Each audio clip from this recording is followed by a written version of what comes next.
Pepsi, Coca Cola, Coca-Cola? KFC, Let's KFC. पूरी दुनिया के मुसलमान Genocide. 50,000 people have died. इन बड़े बड़े ब्रांड्स का बॉयकॉट कर रहे हैं। लेकिन क्यों?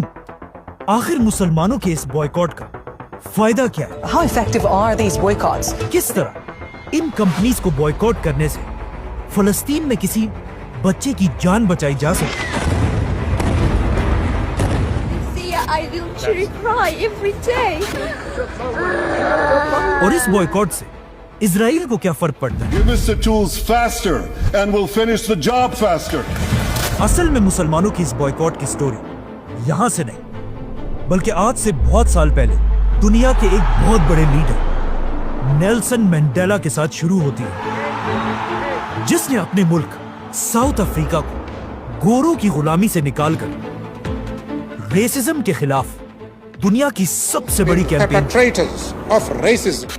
और उसे एक ऐसा स्टेट बनाया जहां व्हाइट ब्लैक सबके लिए एक ही कानून हो, The human rights of all our citizens. जिसके बाद नेल्सन मंडेला पूरी दुनिया में फेमस हुए। और अमेरिका का यह ख्याल था कि वो नेल्सन मंडेला को भी बिल्कुल बाकी लीडर्स की तरह अपना एक पपेट लीडर बनाएगा।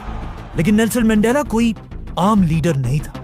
वो इससे पहले 27 साल जेल में रह बहुत ही स्ट्रगल से यहाँ तक पहुंचा था, और उसे कंट्रोल करना कोई आसान काम नहीं था। क्योंकि जब नेल्सन मंडेला अपनी ताकत की पीक पर था, उनसे एक इंटरव्यू लिया गया Ladies and gentlemen, Nelson Mandela. जिसमें उन्होंने क्लियरली कहा कि ये जरूरी नहीं है कि जो अमेरिका का दुश्मन हो वो हमारा भी दुश्मन हो। Should be our enemies.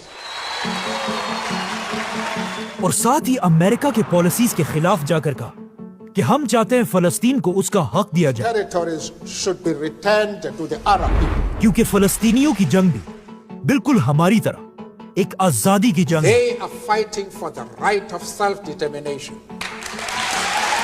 मतलब फलस्तीन के इशू पर Nelson Mandela super power America के खिलाफ अकेले खड़े हुए थे। लेकिन इस इंटरव्यू के साथ वो रुके नहीं, बल्कि इसके कुछ ही साल बाद साउथ अफ्रीका में नेल्सन मंडेला की वजह से दुनिया की एक बहुत बड़ी कॉन्फ्रेंस बुलवाई गई, वर्ल्ड कॉन्फ्रेंस अगेंस्ट रेसिज्म। इस कॉन्फ्रेंस के एजेंडा में बहुत सारी चीजें थी, जिसमें दुनिया का हर मुल्क इनवाइटेड था।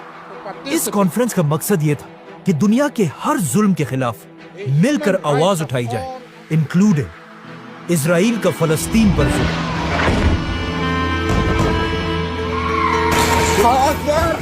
ये देखकर पूरी